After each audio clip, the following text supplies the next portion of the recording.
Mainamati war symmetry বাংলাদেশের কুমিল্লা জেলায় অবস্থিত একটি কমনওয়েলথ যুদ্ধ সমাধিস্থল।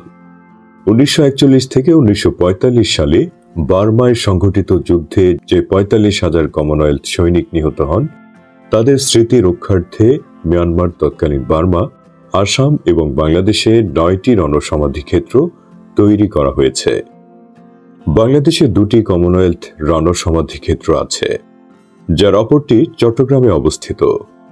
প্রতিবছর প্রচুর দর্শনার্থী যুদ্ধে নিহত সৈন্যদের প্রতি সম্মান জানাতে এ সকল রণসমাধি ক্ষেত্রে আসেন। এটি প্রতিষ্ঠিত হয় দ্বিতীয় বিশ্বযুদ্ধের পরে 1939 থেকে 1945 সালের মধ্যে। এখানে মোট কবর সংখ্যা রয়েছে 736টি। দেশ অনুযায়ী কবর: যুক্তরাজ্য 357টি, কানাডা 12টি, অস্ট্রেলিয়া 12টি, নিউজিল্যান্ড 4টি, অবিভক্ত ভারত 178টি, পূর্ব আফ্রিকা 56টি, পশ্চিম আফ্রিকা 86টি, দক্ষিণ আফ্রিকা 1টি, বার্মা 1টি, বেলজিয়াম 1টি, পোল্যান্ড 1টি, জাপান 24টি, রোডেশিয়া 3টি। ময়নামতি রণসমাধি ক্ষেত্র মূলত দ্বিতীয় বিশ্বযুদ্ধে 1939 থেকে 1945 সালে নিহত ভারতীয়, তৎকালীন ও ব্রিটিশ সৈন্যদের কবরস্থান। এটি 1943 থেকে 1944 সালে তৈরি করা হয়েছে। কুমিল্লা শহর থেকে প্রায় 7 কিলোমিটার দূরে কুমিল্লা ক্যান্টনমেন্টের খুব কাছেই এই যুদ্ধ সমাধিস্থল অবস্থিত।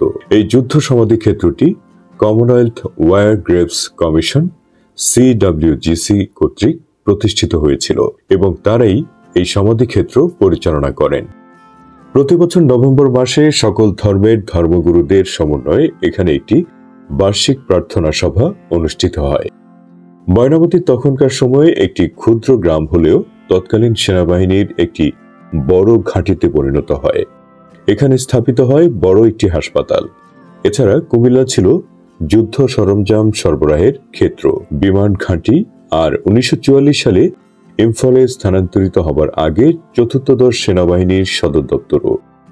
এই সমাধিক্ষেত্রের 736টি কবর রয়েছে।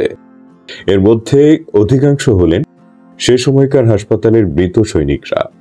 তাছাড়াও যুদ্ধের পর বিভিন্ন স্থান থেকে কিছু লাশ স্থানান্তর করে এখানে সমাহিত করা হয়েছে। বাহিনী অনুযায়ী এখানে এর মধ্যে রয়েছেন 3 জন নাবিক, 567 জন সৈনিক এবং 166 জন বৈমানিক। সর্বমোট 723 জন নিহতের পরিচয় জানা সম্ভব হয়েছিল। যুদ্ধে নিহত ব্যক্তিগণ যে সকল দেশের বাহিনীতে কর্মরত ছিলেন সেগুলো হলো যুক্তরাজ্য 357, কানাডা 12, অস্ট্রেলিয়া 12, নিউজিল্যান্ড 4, দক্ষিণ আফ্রিকা 1, অবিভক্ত ভারত 178, রোডেশিয়া 3, পূর্ব আফ্রিকা 56, পশ্চিম আফ্রিকা 86, বার্মা বর্তমান মিয়ানমার 1, বেলজিয়াম 1, পোল্যান্ড 1, জাপান 24। সমাধিক্ষেত্রটির প্রবেশ মুখে একটি তোরণ ঘর, যার ভেতরের দেয়ালে এই সমাধিক্ষেত্রের ইতিহাস ও বিবরণ ইংরেজি ও বাংলায় লিপিবদ্ধ করে একখানা দেয়াল ফলক লাগানো হয়েছে। ভিতরে সরাসরি সামনে প্রশস্ত পথ, যার দুপাশে সারি সারি কবর ফলক। সৈন্যদের ধর্ম অনুযায়ী তাদের কবর ফলকে নাম, মৃত্যু তারিখ, পদবীর পাশাপাশি ধর্মীয় প্রতীক লক্ষ্য করা যায়। খ্রিস্টানদের কবর ফলকে ক্রুশ, মুসলমানদের কবর ফলকে আরবি লেখা, যেমন হুয়াল গাফুর উল্লেখযোগ্য। প্রশস্ত পথ ধরে সোজা সম্মুখে রয়েছে সিঁড়ি দেয়া বেদি, তার উপরে শোভা পাচ্ছে খ্রিস্ট ধর্মীয় পবিত্র প্রতীক ক্রুশ। বেদির দুপাশে রয়েছে আরো 2টি তোরণ ঘর। এ সকল তোরণ ঘর দিয়ে সমাধিক্ষেত্রের পেছন দিকের অংশে যাওয়া যায়। সেখানেও রয়েছে আরো বহু কবর ফলক। প্রতি 2টি কবর ফলকের মাঝখানে একটি করে ফুল গাছ শোভা পাচ্ছে।